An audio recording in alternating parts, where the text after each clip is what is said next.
A new dance club opened over the weekend in Burlington, but it's not your average scene. Phoenix14's Scarlett Fakhar was there for opening night. There's so much bad going on in the world. People need a good place to go, and we just need a good, clean place for everybody. 3 months ago, Steve Harris and Clark Lindley decided to open up a new type of dance club on Huffman Mill Road. This family-oriented club has no alcohol or smoking. Harris says he expects to attract an older crowd, grandchildren, and maybe even some Sunday school classes, but he welcomes anyone. He says the club is designed for fun and safe entertainment. Most of the nightclubs never make it. People just stay at home rather than go out and get a DUI. So I think the best thing to do is still have the music without the alcohol. Now, there may not be Lady Gaga, Beyonce, or Jay-Z playing, but there's definitely music you can dance to here at yesterday's dance. I'm very impressed with it. You know, it's got my kind of music, and go back in the 50s and 60s, and I love it. We've been waiting in Burlington for a long time to get us a place close by. The club has a live house band called the Stingrays, who play both country and beach music, and is decorated with pictures of timeless musicians as well as murals painted by Harris himself. Well, when you walk in, you're impressed with all the artwork that Steve's done in the building and all the time they put into making it a warm, relaxing place. Every seat was filled on opening night, and the dance floor was never empty. Scarlett Fakhar, Phoenix14 News. Currently, the club is only opened on Saturday nights, but Harris says he sees it opening on Fridays in the near future. Looking to save some money on gas? We've got where you can fill up for less in this week's Pump Patrol. The cheapest price for regular around town is $3.38. You can fill up your tank at the Shell and Citgo on South Church Street at this price. The Kangaroo on Haggard is slightly more expensive, with regular at $3.40. And if you're a BJ's member, you can fill up for $3.35. Fall is here and cooler temperatures are here to stay. Here's your Phoenix 5-day forecast. Today will be the coolest day of the week, and tomorrow a high of 75 brings us back to slightly warmer temperatures. Wednesday is looking like a great sunny day to be outside with a high of 76 degrees. Thursday and Friday, still sunny, but with highs only at 74 and 73. Saturday promises to be another sunny 74-degree day. Each year, more than 200,000 women are diagnosed with breast cancer, and the pain it brings to the family can be overwhelming. Jeff Ackerman spoke to one woman who found a unique way to deal with the disease. Our whole family unit had to figure out how to deal with this thing called cancer that was this unwanted guest in our house. When Janine Patton Coble was diagnosed with breast cancer in 2009, it was difficult for her and everyone else that she knew, but she found a way to make it better. And I came to this conclusion that healing for me isn't about healing the rogue cells in my body that kind of have gone crazy. Healing for me is about finding a completeness in my life. She found that sense of completeness by creating Little Pink Houses of Hope, a volunteer organization that sends families with breast cancer patients on week-long beach retreats. The goal? Help families push pause for a few days. The families come and they get a free beach house, which most times is oceanfront, and they have free meals, and throughout the week we do amazing things. We kayak, we hang glide, we go on yacht cruises. But these trips are not possible without donations. With a few changes such as pink socks and wristbands, Elon Athletics helps spread the word about breast cancer awareness. Friday night,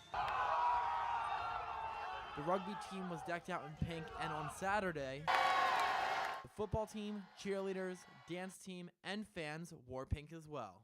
Emotional today only because this is huge seeing all this today. So that's the only reason that I'm kind of, For Patton Coble, the support from Elon was overwhelming, but would hopefully make an impact.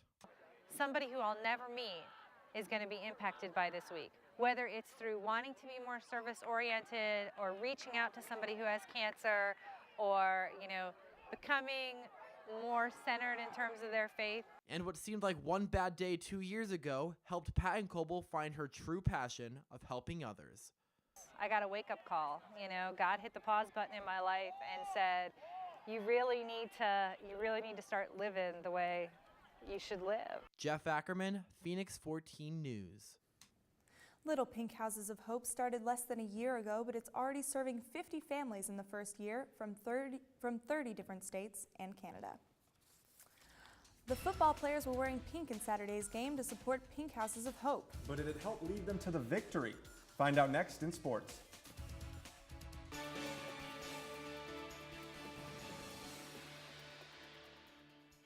Over the weekend, the football team hosted its biggest game of the year so far.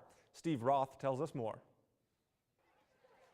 It was a packed house at Rhodes Stadium Saturday as the Phoenix took to the field to face the best team in the country, Georgia Southern.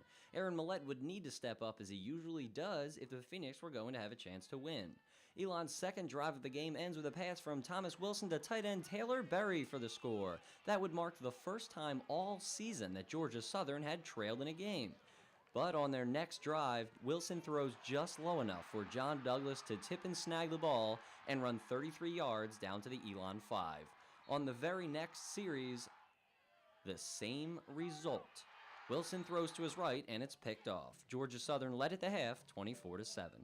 At the start of the third quarter, one of the few bright spots was a sack by senior linebacker Joshua Jones, his second on the day. Yes, sir, he says. Later, Wilson throws it up, and Mr. Millette brings it down. Touchdown, Phoenix! He would finish with 104 yards, but Millette's day wouldn't be enough. On the very next Elon possession, a third Thomas Wilson throw is tipped up and brought down by Southern.